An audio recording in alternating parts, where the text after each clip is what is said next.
Wajibu wa mlinzi kiroho na kibiblia. Wajibu wa mlinzi kiroho na kibiblia. Hebu sema pamoja nami, wajibu wa mlinzi kiroho na kibiblia. Sema tena.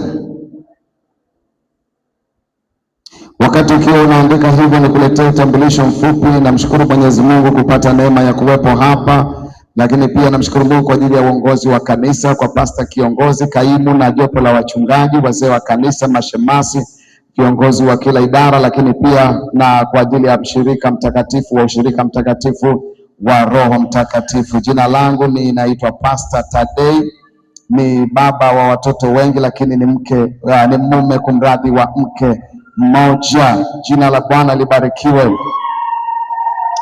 Pokeeni salamu nyingi kutoka kwa familia yangu. Jina la Bwana libarikiwe. Ninakimbizana na muda, utaona niko faster kwa sababu najua wengi ambao tuko hapa ni vijana, si ndio?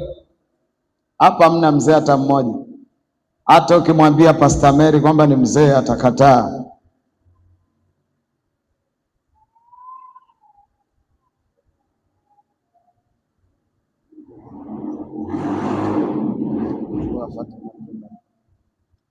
Jina la Bwana libarikiwe. Wewe kijana ndio kupatia simu ya watu, mbona unaletea matatizo? Toa simu ya watu, nani yule? Jina la Bwana libarikiwe. Turudi kwenye ujumbe wetu. Haleluya. Yesu yuko hapa, si ndio? Jina la Bwana libarikiwe. Kwa hiyo utambulisho ukiwa umekamilika, nilikuwa nakwambia tutakuwa tunakwenda haraka kwa sababu sisi wote ni vijana, si ndio jamani? Kwa maandiko ya somo utakayo kwenda kusimamia ni kitabu kile cha Ezekiel.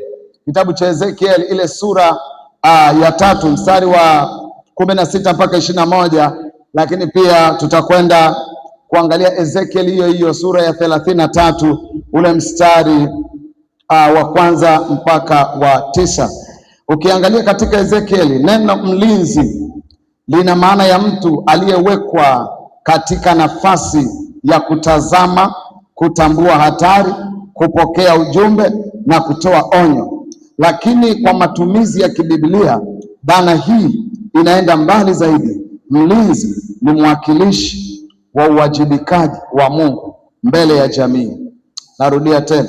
Katika Ezekieli, neno mlinzi lina maana ya mtu aliyewekwa katika nafasi ya kutazama, kutambua hatari, kupokea ujumbe na kutoa onyo. Lakini kwa mtazamo wa kibiblia, dhana hii inaenda mbali zaidi. Mlinzi ni mwakilishi wa uwajibikaji wa Mungu mbele ya jamii. Twende tukasome kitabu cha Ezekieli. Nitakuwa natumia tafsiri ya Kiswahili kipya kwa ajili ya kurahisisha tafsiri, tafadhali. Amina. Fungua pamoja nami Ezekieli hiyo 3:16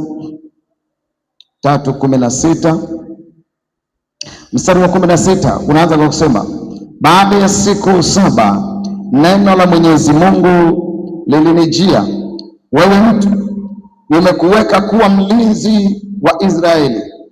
Kila utakaposikia neno kutoka kwangu, utawaonya watu kwa niaba yangu, nikimwambia mtu mwovu kwamba hakika atakufa, nawe humwonyi au kumwambia aache njia yake potofu ili kuyaokoa maisha yake, basi mtu huyo mwovu atakufa kwa uovu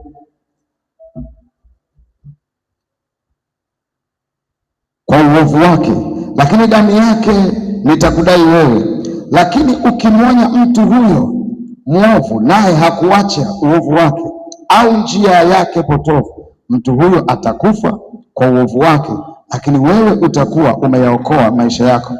Tena kama mtu mwadilifu anauacha uadilifu wake na kutenda uovu, nami nikimwekea kikwazo mtu huyo akafa, kwa vile hukumwonya, atakufa kwa sababu ya dhambi yake, nayo matendo yake ya uadilifu hayatakumbukwa, lakini damu yake nitakudai wewe.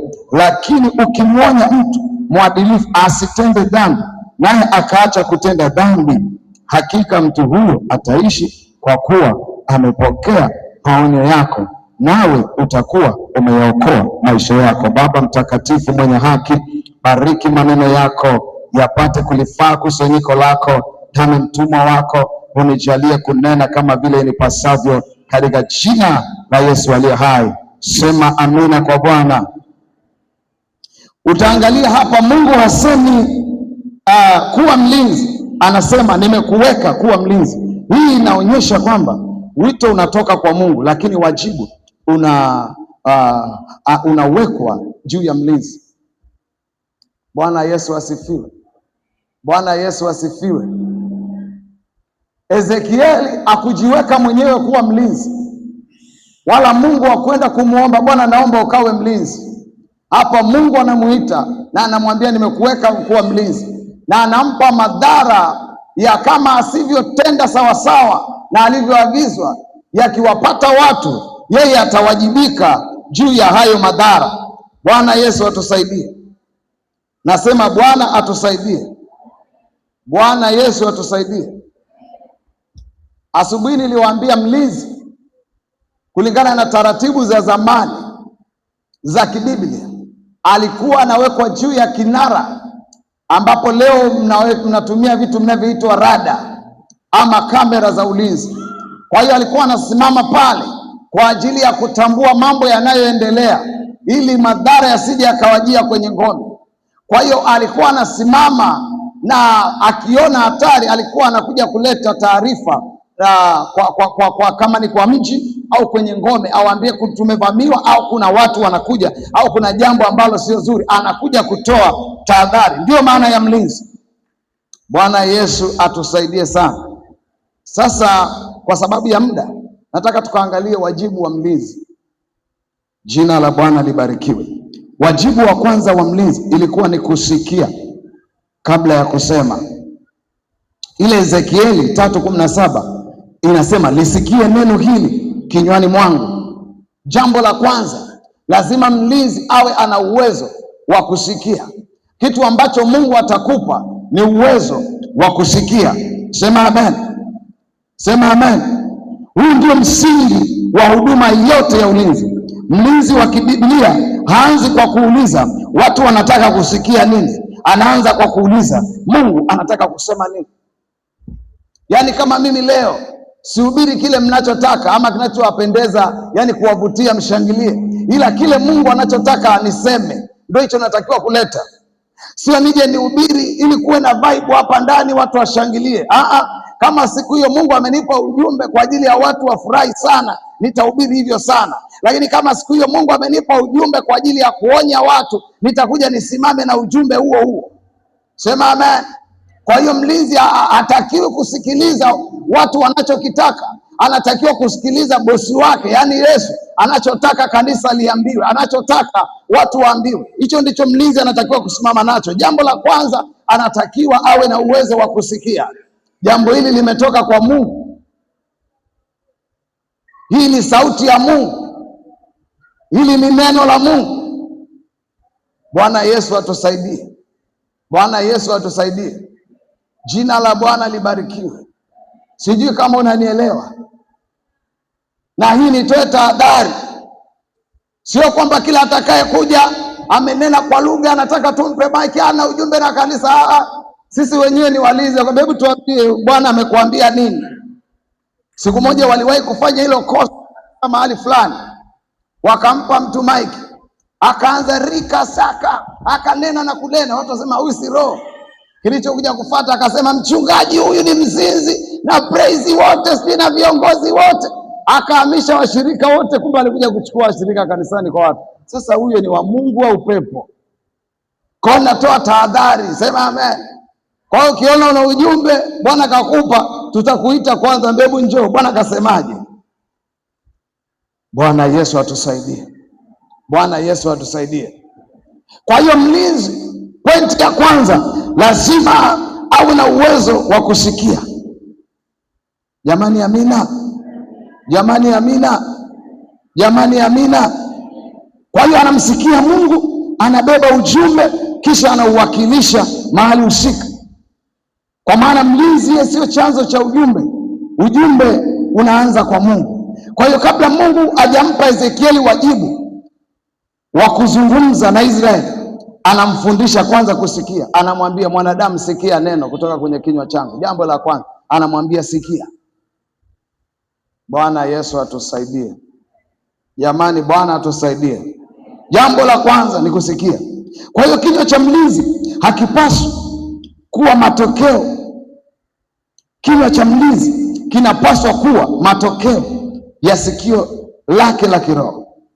Mfano, mhubiri anayezungumza sana lakini hamsikii Mungu anaweza kuwa na maarifa mengi lakini akakosa neno la wakati au neno sahihi la wakati. Biblia imebeba neno la Mungu na maneno yote yanafaa, lakini maneno hayo yana wakati na wakati. Sema amen. Sema amen. Kuna neno la mwakani ukilihubiri leo, utakuwa umepanda mbegu mahali ambapo sio sahihi. Amen. Kuna neno la sasa, ukichukua la jana ukalipanda leo, utakuwa haujafanya kitu sahihi na matokeo yake yatakuwa ni madogo, kwa kuwa Mungu alikuwa anataka neno fulani lizungumzwe kwa wakati fulani, kwa mahali fulani. Jina la Bwana libarikiwe. Jina la Bwana libarikiwe. Tunaelewana? Waliambiwa wafunike vichwa, si wamama wa Korinto. Lakini ukikutana na mtu ambaye hajamsikia Mungu, ataanza kusema, wanawake mbona mfuniki nywele?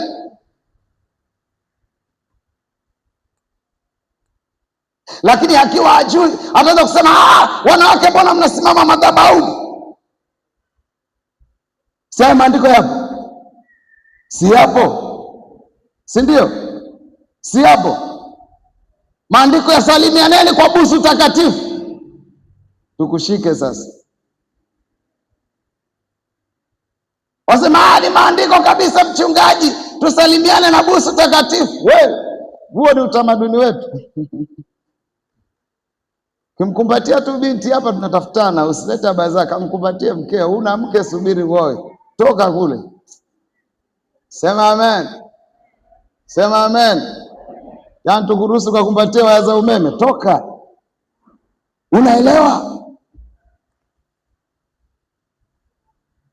Lazima aweze kumsikia Mungu.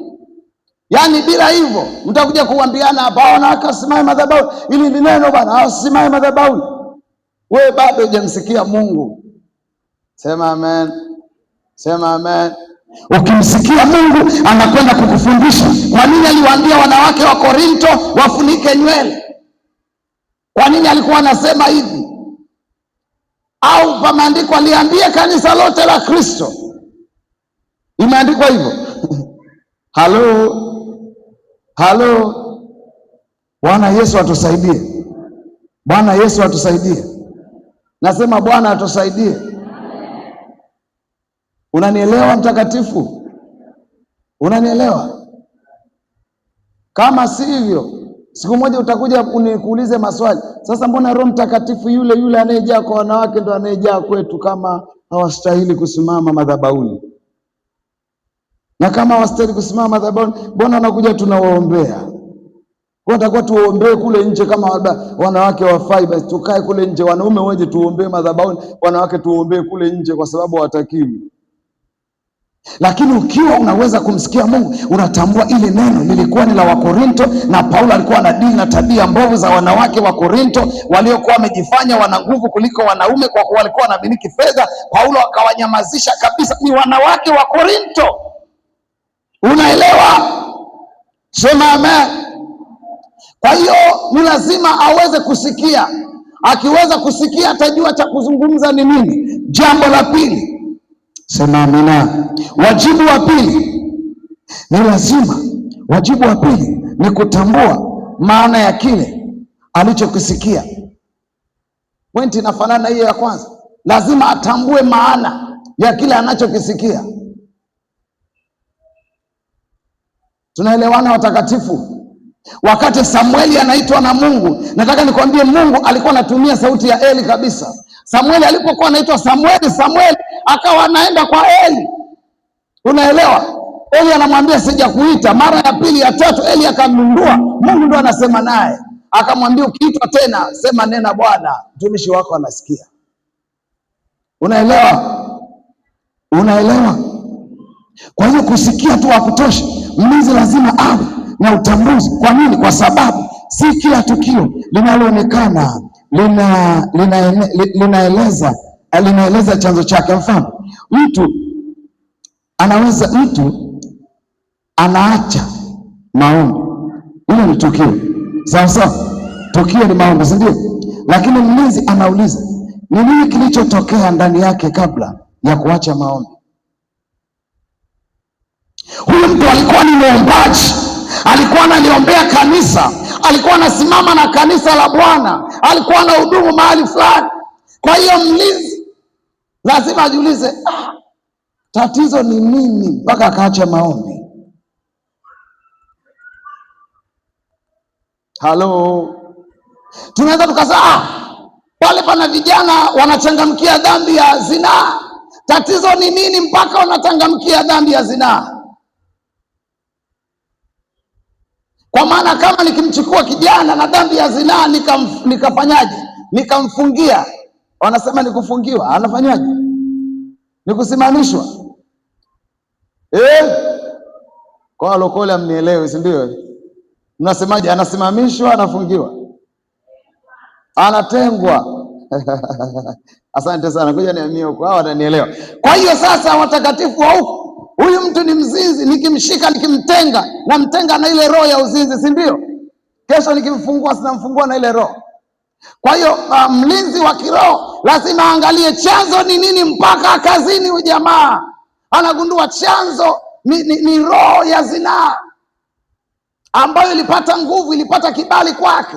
Kwa hiyo nafanya nini? Cha kwanza lazima nidili na hiyo roho, nifunge hiyo roho. Sema amen. Sema amen. Nikifunga hiyo roho alafu nikimtenga, nimemtenga bila hiyo roho kwa ajili ya kumwajibisha. Kwa hiyo baadaye hata nikimfungulia, namfungulia akiwa salama. Sema amen. Lakini nikimfunga na hiyo roho ya zinaa, kesho namfungua na hiyo roho ya zinaa. Kwa hiyo mwendo unaendelea. Kwa hiyo cha kuangalia kanisani ni kudili na hiyo roho ya zinaa ambayo inasumbua, ni kudili na hiyo roho ya aina fulani ambayo inaleta shida. Tunasema kuna watu sio waaminifu, wanafanya hivi na vile. Kuna watu ni matapeli, kuna watu ni wasengenyaji, sio, kuna watu ni wambea. Unaanza kudili na hiyo roho. Sema amen. Sema amen. Usiponielewa utagombana na watu, utaama makanisa mpaka ukome.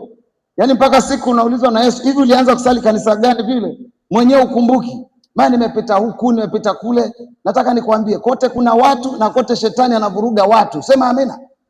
Unanielewa? Kwa hiyo kikubwa ni kupambana na hiyo roho inayoleta matatizo, na sio kuhama na sio kukimbia. Sema amina. Sema amina. Kwa hiyo mlinzi lazima awe anaweza kutambua maana ya kile anachokisikia. Bwana Yesu atusaidie sana. Tunaelewa watakatifu? Jamani, tunaelewana? Tunaelewana? Mlinzi lazima aweze kutambua mzizi wa tatizo. Sawa sawa? Lazima atambue mzizi wa tatizo. Bila hivyo atapambana vita juu, lakini hataleta tiba kamili. Kwa hiyo wajibu wa mlinzi ni lazima aweze kupambana na mzizi wa tatizo. Bwana Yesu atusaidie. Wajibu wa tatu ni kukesha. Na hapa kukesha, jamani, muktadha naozungumzia hapa kukesha ni kuwa macho. Amen. Unanielewa? Kukesha ni tafsiri ya kutokulala, kuwa macho. Ukiona mtu anaruhusu dhambi, huyo kiroho amelala, hajakesha. Ndio maana anaruhusu dhambi. Kwa sababu wezi wanakuja mara nyingi kuiba usiku watu walipolala. Kwa sababu akija mchana anajua kuna kuitiana mwizi na kukamatwa, kwa hiyo anakuja usiku. Unaelewa? Unaelewa?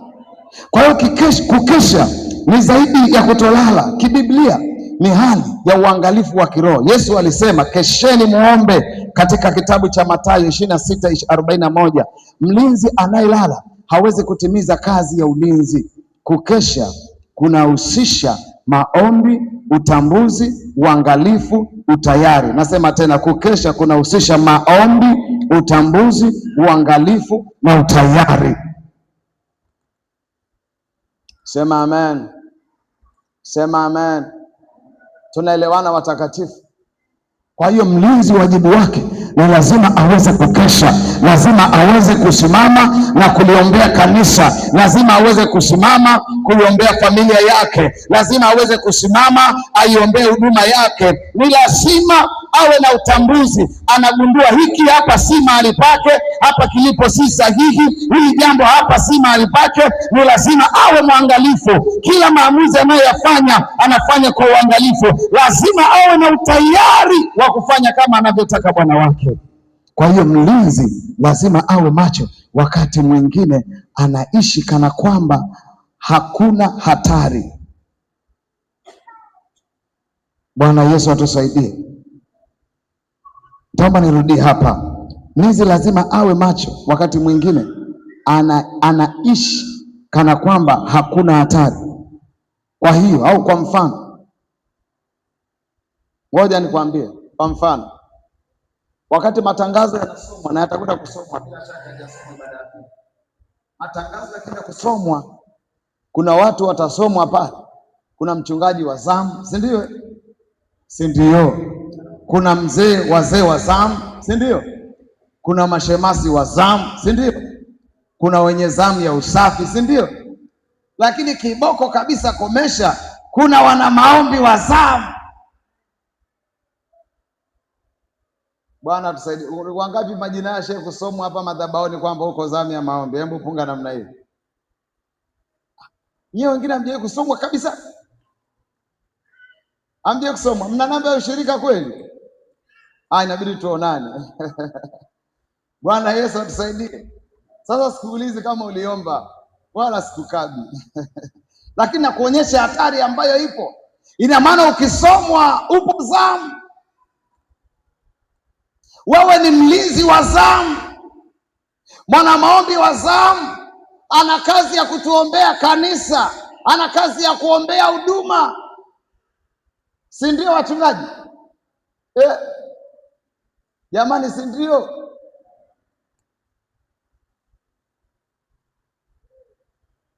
Kama umesomwa leo, wewe ni mwana maombi wa zamu, jua wewe ni mlinzi wa zamu. Bwana atusaidie sana. Na usipotuombea una dhambi, na uharibifu ukitokea kwa sababu haujaomba, utatoa hesabu mbele za Bwana. Na kuombea katika asife mtu kwa sababu ya uzembe wako, maana utatoa hesabu ya damu yake. Unaelewa?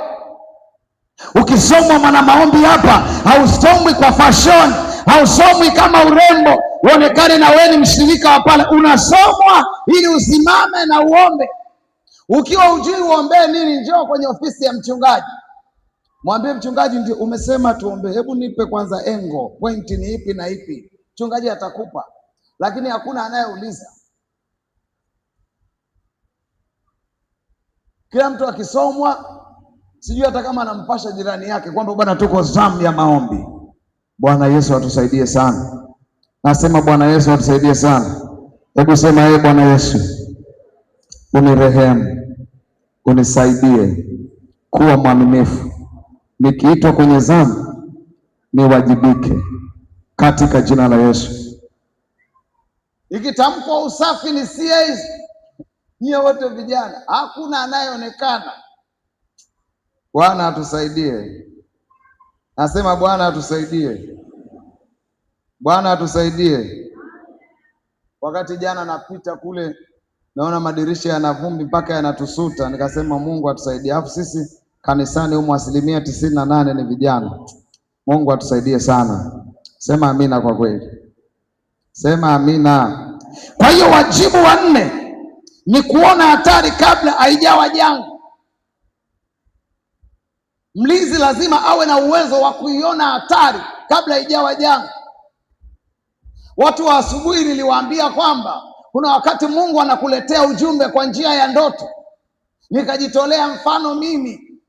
Inawezekana Mungu akakuonyesha niko sehemu ninakula Kesto Light, nimeziweka pale kama 4 hivi, nazitwanga na mimina moja moja natwanga, na ukaona kabisa yule ni mchungaji Tadei kwenye ndoto yako hiyo. Sasa mbona anatwanga Castrolite bila wewe kujua maana yake ni nini? Unatoka unawatafuta marafiki zako au mashoga zako, naambia mchungaji Tadei ameisha kabisa, nimemuota anakunywa Kesto sio za nchi hii, amerelax, tena amekaa viti vya juu, anagonga, hana wasiwasi. Kumbe usijue maana yake. Kusudi la Mungu ni nini? Kusudi la Mungu ni kuonyesha huyu mchungaji kuna roho ya ulevi ambayo itasukumiwa kwake, kwa hiyo wewe muombee ili simpate. Unaonyeshwa mtu kabisa amekaa na warembo, unaanza kusema yule jamaa alishaacha Mungu siku nyingi. Bwana, nimeota kabisa amekaa na wadada wawili wawili, ule mchezo uliokuwa nauona pale hakuna usalama. Mungu anakuonyesha kuna roho ya zinaa inatumwa kwake, kamwombee simpate. Unamwona Mungu ni mwenzio, ina maana Mungu anakuja kumsuta mwenzio, yani kwako. Yani Mungu mnakaa naye anakupa michapo ya leo, ni jamani nakwenda kuzini kweli. Mungu anakupa michapo eti anakupa michapo.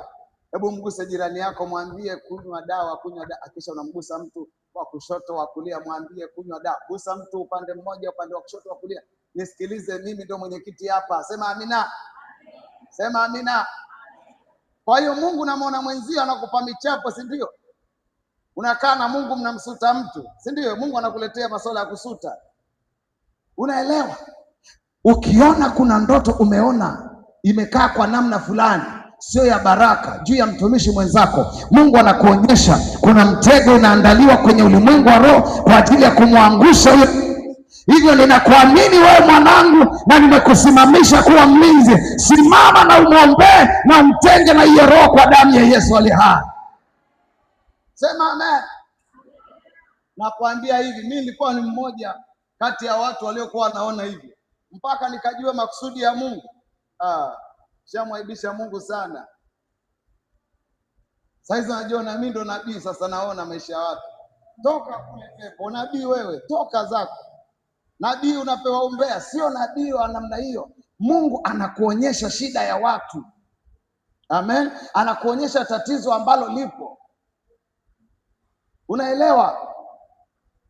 Unaota mtu yuko anakula zake bangi, anagongea na washikaji kabisa. Sasa mtumishi wese mchungaji kabisa anakula fegi. Kuna roho ya udunia inasukumwa kwake. Kuna mtego ambao wanamwandalia ili kumwangusha. Kwa hiyo muombee na umtenge mchungaji lisimtokee. Sema amen. Wakati mwingine unaota wewe mwenyewe kabisa, mbona mimi ndio kama na feli. Unajiona una feli.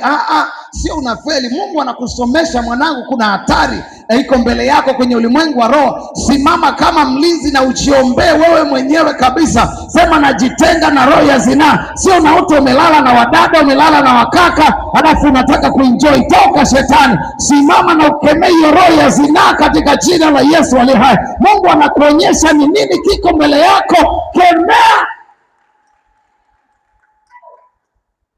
Wewe unaota unaendesha baiskeli. Mungu anakuonyesha kuna umaskini, kuna tajiri anaendesha baiskeli. Tajiri anaendesha kiyoyozi. Na unarizika, nilikuwa naipiga pedo hiyo. Unaipiga pedo wapi? Injini mwili wako wewe mwenyewe.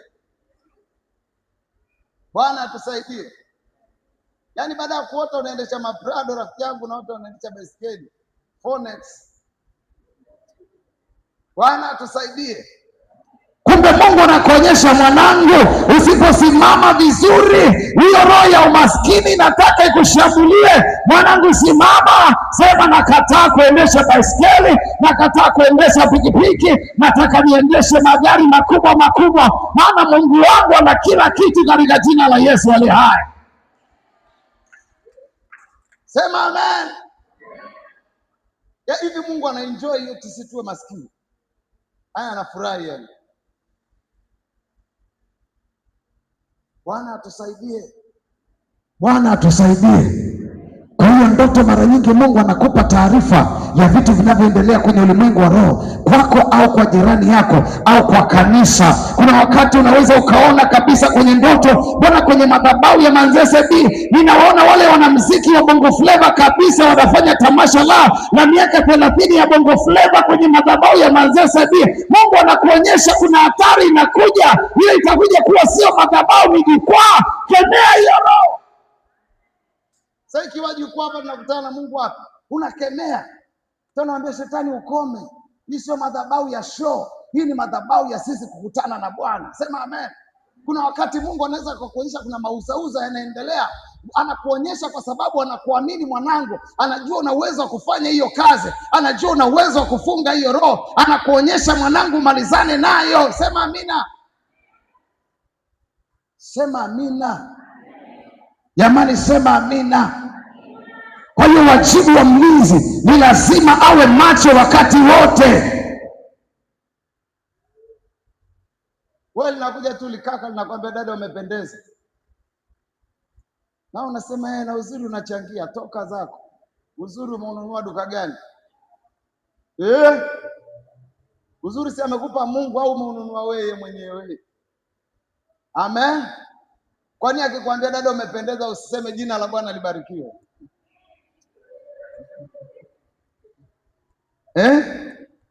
Akikwambia umependeza ambie jina la Bwana libarikiwe. Ni Bwana amefanya, si ndio jamani? Lazima uwe macho. Anakusifia sifiaje mkaka? Kamsifie mkeo kule, toka. Bwana Yesu asifiwe. Bwana Yesu asifiwe. Mchungaji wangu aliyenielewa mwanzoni kabla sijaja huku aliniambia hakuna siku mtetea atakula mahindi ya jogoo akawa salama. Akaniambia nishawahi kuona jogoo anamwitia kifaranga mahindi. Nikamwambia hapana, siku zote jogoo akiita mahindi eti anamwitia mtetea kama vile anaitia kifaranga. Kula uone. Mlinzi lazima aweze kung'amua mitego. Sema amen. Naongea na walinzi hapa. Watu wote hapa ni walinzi. Watu waliokoka wote ni walinzi. Nasema ni walinzi. Kwa hiyo mlinzi lazima uweze kuona majanga kwanza kabla hajawa tatizo. Lazima uweze kuona. Lazima uweze kuona hatari kabla hajawa tatizo. Sema amen. Sema amen. Unanielewa? Unanielewa? Wewe ni kaka lijaokoka linakuagizia chakula kila siku, hata ujiulizi maswali. Unanielewa? Mimi zamani ni kabla sijaoa, nikiwa kule Zambia, aliwahi dada mmoja kumtumia rafiki yake, akamwambia nampenda sana yule kaka, ninatamani nioane naye. Mimi aliponiletea ile hekima sijui nilipata wapi. Alipokuja nilimwambia tu yule dada hajaokoka, mimi nimeokoka. Sasa wewe wapi na wapi? Nilimwambia tu mimi dada, nenda kamwambie swala la mimi kuoa nishamkabidhi Yesu. Wakaongea na Yesu, wakimalizana mimi niko tu hapa. Hello. Alipokuja kuambia bwana, jamaa akasema kaongea na Yesu, mkimalizana yupo, kwani alirudi tena. Bwana Yesu asifiwe. Bwana Yesu asifiwe. Niwe na mahusiano na mdada hajaokoka, si ndio kunikaribisha geto tena? Ukinikaribisha huko tena nakuja kuanza kulia tena, Yesu nisamehe. Bwana Yesu atusaidie. Bwana Yesu atusaidie. Kwa hiyo lazima aweze kutambua hatari. Kwa mfano akiona watu wamepoa, hawaombi tena, ataona labda kuna uzembe. Uzembe ukapelekea watu kuacha maombi. Kuacha maombi kapelekea watu kuzoea dhambi. Kuzoea dhambi kapelekea watu kuwa na moyo mgumu, na baadaye watu wakaanguka. Lakini mtu ambaye ana uwezo wa kusoma hilo ataona tu mtu ameanguka, basi ameanguka, lakini haangalii nini kilisababisha wakaanguka. Bwana atusaidie. Bwana atusaidie. Jamani, Bwana atusaidie. Nasema Bwana atusaidie. Nasema mlinzi wa kawaida yeye anaona tu mtu ameanguka, lakini mlinzi wa ndani kabisa wa kiroho anaanza kwenda kuchimba na kuangalia mzizi wa tatizo. Bwana Yesu atusaidie. Safari ya kuanguka hivi ilianza lini? Ni kweli ameanguka jana na leo, ila hii safari ilianzia wapi? Anagundua ile mitoko ndio ileta matatizo. Kwenye ile mitoko sasa alafu okay, kwa hiyo tatizo nianze kudhibiti hapa, wakati nafanya maombi nianze kufunga vitu hivi hapa. Sema amina kwa Bwana. Wajibu wa 5 ni kutoa onyo. Katika ile sura ya 3 mstari wa 17 Mungu anamwambia ukawape maonyo yangu. Angalia, Mungu hakusema waambie maoni yako, alisema maonyo yangu. Hapa kuna msingi wa uaminifu wa huduma. Mlinzi lazima atofautishe neno la Mungu na maoni yake mwenyewe. Onyo la kibiblia lina kusudi, sema amen, lina kusudi ya kutambua hatari, kutubu, kurekebishwa na baadaye kuishi maisha mazuri. Sema amen, sema amen. Kwa hiyo onyo si hukumu. Onyo ni nafasi ya kugeuka kabla ya hukumu haijakufikia. Bwana Yesu atusaidie. Jamani, Bwana Yesu atusaidie. Kwa sababu ya muda, naomba nipitie tu pointi moja tu, alafu tutakwenda kuomba. Bwana Yesu atusaidie. Pointi ya 6, kulinda mipaka. Hebu sema kulinda mipaka. Kulinda mipaka. Kwa hiyo mlinzi hawezi kulinda bila kujua mipaka ya kile anacholinda. Katika maisha ya kiroho kuna mipaka, yaani kweli, utakatifu, mafundisho, maadili, ibada, familia, kanisa. Ukisoma kitabu cha Mithali ile sura ya 4 mstari wa 23, kitabu cha Mithali inasema linda moyo wako kuliko yote ulindayo. Hapa tunapata kanuni. Ulinzi unahitaji mipaka. Kila kitu kinachokuja hakipaswi kuingia tu. Sema amen. 4:23 Mithali. Sio kila kitu, ikiwa ni mafundisho, sio kila kitu. Lazima tuchuje haya mafundisho yana Mungu ndani yake. Haya mafundisho yanamtengeneza mtu kuwa mtakatifu. Haya mafundisho yanaliimarisha kanisa. Amen. Amen. Sio kila taarifa unaweza kupokea. Taarifa nyingine ni za kuchuja. Haya maneno hayana hila ndani yake. Haya maneno ni ya kimungu. Hii mipango ni ya kimungu. Lazima uweze kuchuja. Biblia inasema sio kila kitu unaruhusu kinaingia kwenye moyo wako. Juzi niliwaambia moyo ni kama ardhi. Chochote kitakachoingia kinaota. Kikiwa ni kibaya kikipewa nafasi kitaota. Kikiwa ni kizuri kikipewa nafasi kitaota. Na ubaya wa magugu hayawekewagi mbolea, si ndio? Si ndio? Jamani wakulima wenzangu, si ndio? Magugu hata asipowekewa mbolea yanachanua na yanastawi safi, ila mazao lazima uweke mbolea. Unaelewa ninakupa nini? Mambo mabaya ambayo utaruhusu kuingia kwenye moyo wako yatakuwa na nguvu ya kukua kwa kasi zaidi kuliko mambo mema. Unaelewa? Unaelewa? Kwa hiyo askari wa Bwana anakutaka usimame na uchague mambo ya kusikia, mambo ya kufanya, na mambo unayoruhusu yaingie kwako, yaingie nyumbani, yaingie kanisani, popote pale ambapo Bwana amekupa nafasi. Lazima uchuje mambo yanayopaswa kuingia hapo. Sema amen. Sema amen. Linakuja lijitu linakupa taarifa za mume wako, mke wako kabla hajaokoka alikuwa yuza nini sasa. Na wewe unakaa unasikiliza tu. Unaambia huyu dada alikuwa anauza baa. Unaanza kuja kusikitika, jamani. Unaambia hili jamani ilikuwa hivi, ilikuwa ni jamba za nini hizo taarifa sasa hivi? Hazina kazi. Nipe taarifa za tangu ameokoka. Ameshuhudia watu wangapi wameokoka? Ametembeaje na Bwana? Hata kunipa taarifa za zamani. Lazima uchuje mambo ya kusikia. Unaanza kuja kusononeka, kwa hiyo sasa hii jamaa alikuwa huni kweli kweli, litabadilika. Unaanza kuwa na wasiwasi. Huyo ni kiumbe kipya. Sema amina. Masuala ya usele yaliishia kule. Sema amina.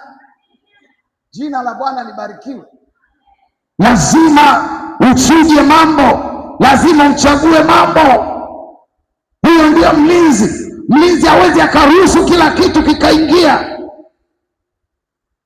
Wakati namalizia, Biblia inamtaja Yesu kuwa lango, lakini Biblia inamtaja kama mzaliwa wa kwanza kuwa lango. Kwa mfano mtu wa kwanza kuokoka kwao anasimama kama lango. Nisikilize, mlango ambao ni mtu ni tofauti na mlango ule ambao unafunguliwa na watu. Kumbuka, mlango ndio unaruhusu kilicho nje kuingia ndani na cha ndani kiende nje. Nielewe hivyo, unaposimama kama mlango, wewe una nafasi ya kuruhusu aidha majanga yaingie kwenye familia yako au baraka. Sema amen. Sema amen. Kwa hiyo unaposimama kama mlinzi, unawajibu aidha uruhusu mabaya yaingie au usimame imara mabaya yasiingie. Sema hili siruhusu liingie nyumbani kwangu, sema hili siruhusu liingie kanisani, sema hili siruhusu liingie moyoni. Kwa hiyo unaposimama kama malango ya familia, unaposimama kama malango katika nyumba yenu, wewe unayo mamlaka ya kuruhusu nini kiingie, nini kisiingie, katika jina la Yesu aliye hai. Sema amina kwa Bwana. Wewe unayo mamlaka ya kusema ninakataa, hakutakuwa na watu wanaotambika tena mizimu. Ninakataa, hakutakuwa tena na watu walevi. Ninakataa, hakutakuwa tena na wadangaji. Ninakataa, hakutakuwa tena na kuto kusoma. Watu wa nyumba hii lazima wafike chuo kikuu. Wewe unaruhusu hayo mambo. Kwa sababu, sema amina basi, kwa sababu wewe ni mlinzi, lakini wewe ni kama lango.